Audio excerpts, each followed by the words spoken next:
You guys still talk, or is it kind of a little resistance right now because I ain't spoke with him in about a month. Maybe about a month in, the Lil Wayne Birdman split was described as going far beyond finances or contracts. According to public discussion at the time, tensions inside their long-standing mentor relationship had escalated, with some observers believing the situation had turned deeply personal. Newly surfaced material later fueled claims that Wayne felt cornered and prepared to respond, though nothing was ever confirmed as fact. Saying during the call, Birdman is saying, time for you to come out here and get your money. You did everything you could do, boss. Now, and he's calling from jail. The turning point often cited happened in Atlanta on April 26, 2015, following a scheduled nightclub appearance. In the early morning hours, 2 tour buses carrying Wayne's team were involved in a serious roadside incident on I-285 North. The vehicles sustained damage, yet everyone on board walked away unharmed. Reports later connected the incident to an individual linked to another artist's touring circle, with prior concerns at the venue leading to a police escort earlier that night. Believe that. I'm gonna be honest with you. I think Birdman really loves Wayne in that way. I believe that he would not want Lil Wayne harmed in that way, and I don't think he would associate with somebody who tried to do harm to Lil Wayne. That same night, Young Thug faced a rough crowd reaction during an appearance in New Orleans tied to a tribute event for Wayne. Months later, on July 30th, 2015, Jimmy Winfrey was formally charged in Cobb County on multiple counts related to organized activity and property damage. Legal documents outlined a wide range of alleged violations, though the case remained complex and heavily disputed. To Alvin Lewis, he's saying that Birdman promised Jimmy Winfrey $250,000 and a Porsche, and that was for the shooting. Where's he getting this information from? I have no idea. Exactly, man. You can't be believing these second, third. The indictment also referenced 2 unnamed individuals, widely discussed online as Birdman and Young Thug, though neither was charged. Prosecutors suggested Winfrey's actions were influenced by outside pressure and financial motivation, a claim firmly denied by all parties involved. Public attention also focused on phone records, music imagery, and social media posts that some viewers interpreted as symbolic, not factual proof. In 2018, a leaked phone call connected to a separate civil lawsuit resurfaced, filed by a tour bus driver citing emotional distress. That's introduced me to Wayne. So when I first met him, he became like my son. Like, you know, in New Orleans, we don't have fathers a lot. He claimed promises were made to Winfrey, though no criminal findings confirmed this. Winfrey accepted a plea deal in 2015 that included prison time and probation, though that conviction was later overturned due to procedural issues. He entered a new plea in 2020 that resulted in time served and continued supervision. And in 2024, he resolved additional charges connected to the broader YSL case. Throughout all of this, no criminal charges were ever filed against Birdman or Young Thug. That father son. He had all the artistic at 11 years old when he first rapped to me. He was able to flow, able to change his flow. Prosecutors acknowledged reviewing possible links, but ultimately stated there was not enough verified evidence beyond associations. The incident resurfaced years later during the high-profile YSL trial, where it was referenced as part of a larger narrative about alleged group activity. I just smoke, drink in the car. Yeah. I don't write nothing down, so it's just something I do. I record so damn. Old interview footage circulated again online, sparking debate and speculation, which Young Thug publicly rejected. Winfrey also spoke out, defending Thug and dismissing rumors, while the situation shifted a long-running business dispute into a much more serious public controversy.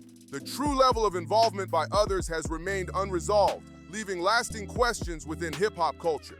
Long before any of that, Lil Wayne first crossed paths with Birdman in the early 1990s through New Orleans' local music scene. Wayne had like a kiss thing going on. First of all, my own born son, yes. I would kiss him. Right. I know you got a child, you probably kiss him. You probably got a son and you kiss him. Yeah. You heard me? I always looked at Wayne as my son, and I always looked at it like, because I was in the streets, and I thought this might be the thing. Accounts differ on exactly how they met, but the connection proved life-changing.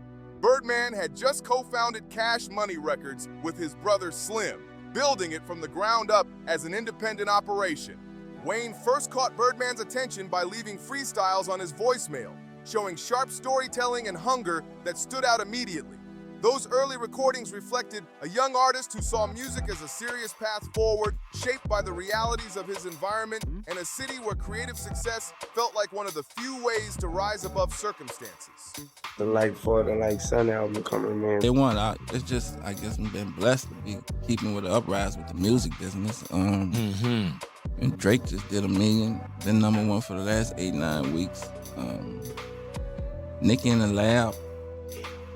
I got a little situation with Wayne we got to get in order, but I'm looking forward to it. By the mid-1990s, Wayne joined Cash Money as part of an early group effort, becoming one of the label's youngest signees. Their first releases leaned into gritty, documentary-style storytelling that mirrored New Orleans at the time. As Cash Money grew, Birdman became a major guiding presence in Wayne's life and career, stepping in during difficult personal moments and forming a bond that went far beyond business. The label's expansion was rapid.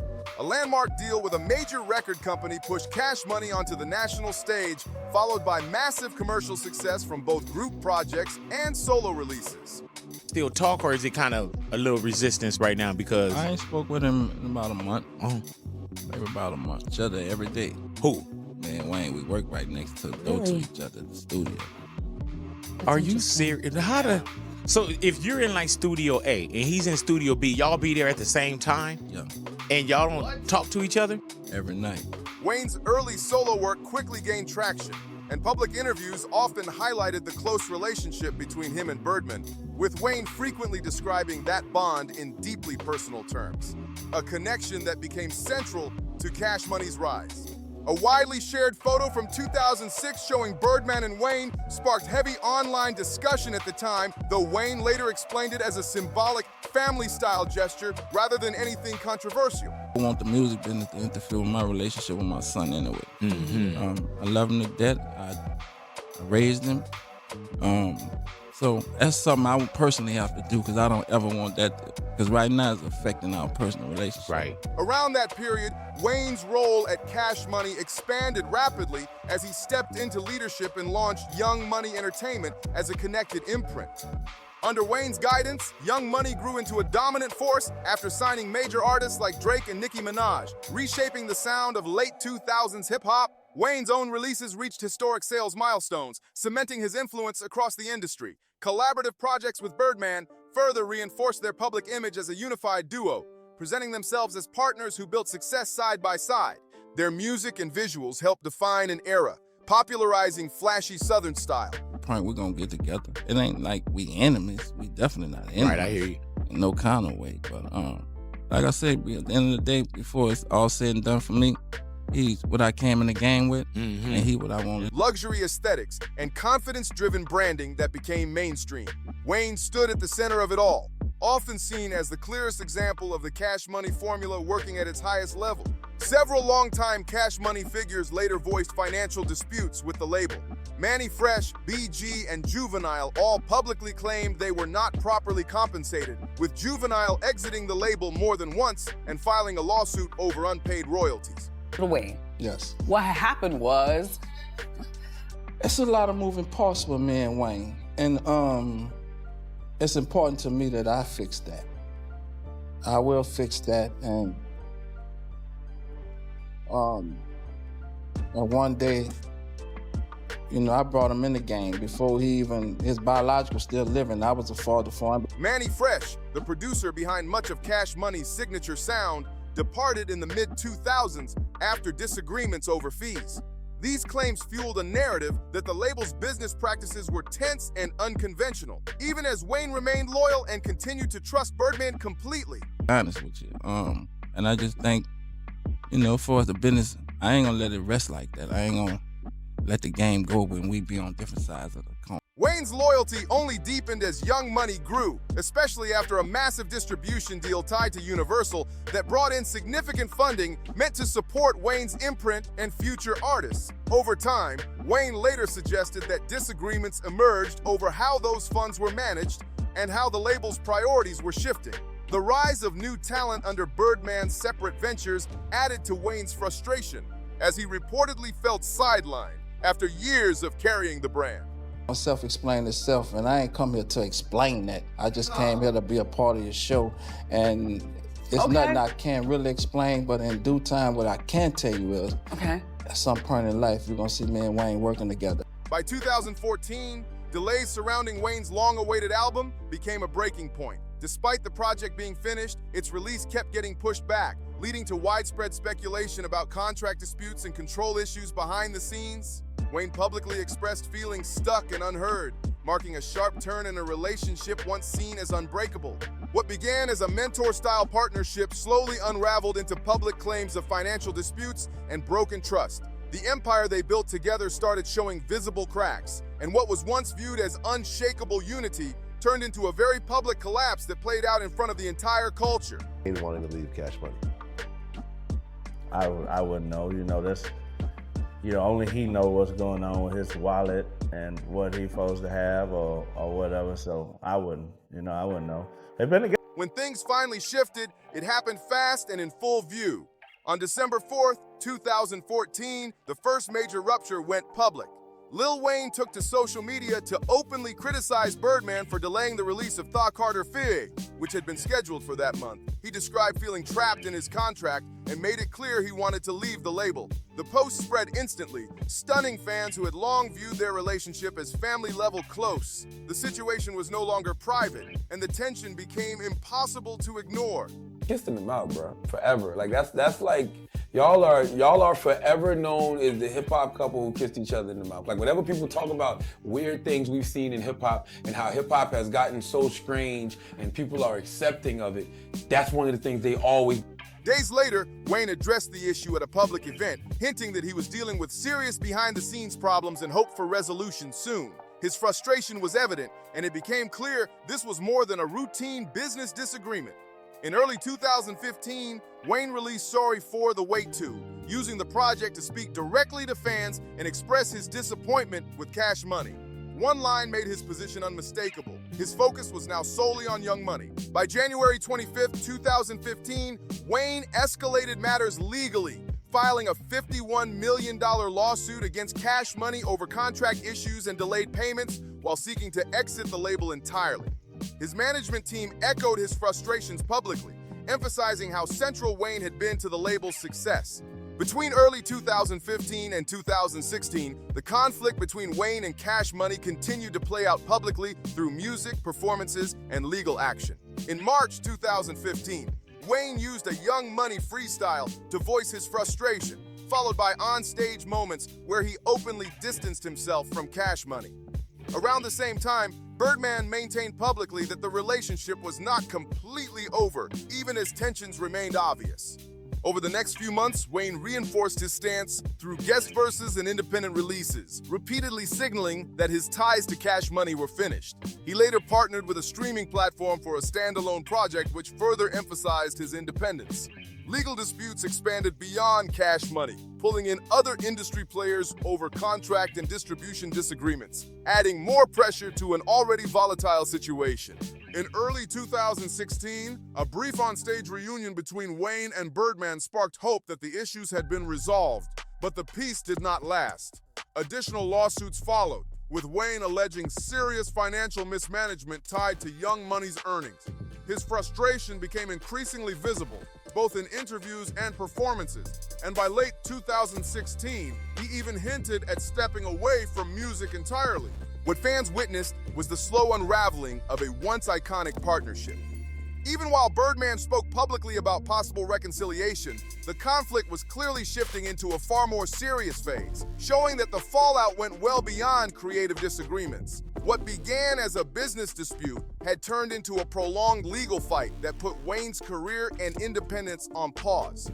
In January 2015, Wayne filed a major lawsuit against Cash Money Records seeking $51 million, termination of his contract, and full release from the label. He claimed the company failed to release Thaw Carter 5 despite it being completed, and alleged that promised advances and payments were only partially delivered. Wayne also asserted he was owed a 49% ownership stake in Young Money, along with proper accounting, royalty statements, and operational funding that he said never materialized. Wayne further argued that he lacked control over his own creative work and accused the label of mismanaging funds tied to Young Money's success, even as his music generated enormous revenue. Feeling creatively restricted and financially sidelined, he believed his contributions over more than a decade were not being honored fairly. The legal battle expanded in March 2016 when Wayne sued Universal Music Group for over $40 million, alleging improper handling of Young Money earnings tied to its biggest artists. He claimed this interfered with his ownership rights and delayed payments for years. As the lawsuits dragged on, Wayne's career momentum slowed, with Thought Carter 5 originally planned for 2014 but not released until 2018, following a settlement that finally allowed him to move forward creatively again. The prolonged legal battle left Wayne creatively stalled, which spilled into public moments like on-stage comments, pointed lyrics on Sorry for the Wait 2, and his independently released Free Weezy album. By 2016, Wayne openly hinted at stepping away from music altogether, worn down by the ongoing dispute. The situation drew wider attention to industry issues, especially contracts that leave artists feeling restricted and powerless. Birdman's public image also took strain as earlier disputes with other Cash Money artists resurfaced, prompting closer scrutiny of the label's finances. Court orders required greater transparency around how major advances were handled, and the legal pressure rippled across the Young Money roster, raising questions about royalties and internal accounting. At the same time, Birdman filed countersuits related to streaming rights, further complicating the situation and delaying any clean resolution. Attempts at settlement came and went, with brief moments of apparent peace, followed by renewed tension. Wayne's frustration peaked as reports suggested he simply wanted to resolve the matter, secure what he believed he was owed, and move forward independently. The public watched a cycle of near reconciliations and setbacks play out over several years. Wayne was ultimately released from Cash Money with full ownership of his music, assets, and future work. His attorney confirmed that Wayne retained control of his catalog and creative output, marking a major turning point in his career. Moving forward, releases like Thought Carter 5 would be handled directly through UMG, removing Cash Money from the process and solidifying Wayne's independence. That freedom paved the way for Thought Carter 5 to finally arrive on September 28, 2018. The album debuted at #1 with roughly 480,000 units in its first week, proving Wayne's star power remained strong despite years of delays and legal struggles. The release symbolized the end of his Cash Money era and the beginning of a new chapter defined by ownership and creative control, something few artists ever achieved. While Cash Money's influence faded, the settlement became a major lesson about industry contracts and long-term control. The situation also left room for personal healing. In August 2018, Birdman publicly apologized on stage, signaling an effort to repair their fractured relationship. Earlier reunions hinted at progress, but this moment made it clear they were at least trying to move forward. Years of delayed releases and a deeply fractured mentor-style bond pushed one of hip-hop's most powerful partnerships to the brink. What they built together nearly collapsed under pressure, legal battles, and broken trust. In the end, they chose to move forward instead of continuing the conflict, though whether that decision came from the heart or simple necessity is still up for debate. If you enjoyed this breakdown, make sure to like, subscribe, and share the video so more people can find it. Don't forget to check out the suggested videos by clicking the cards on your screen, and I'll see you on the next one.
Rage on that beat, going crazy.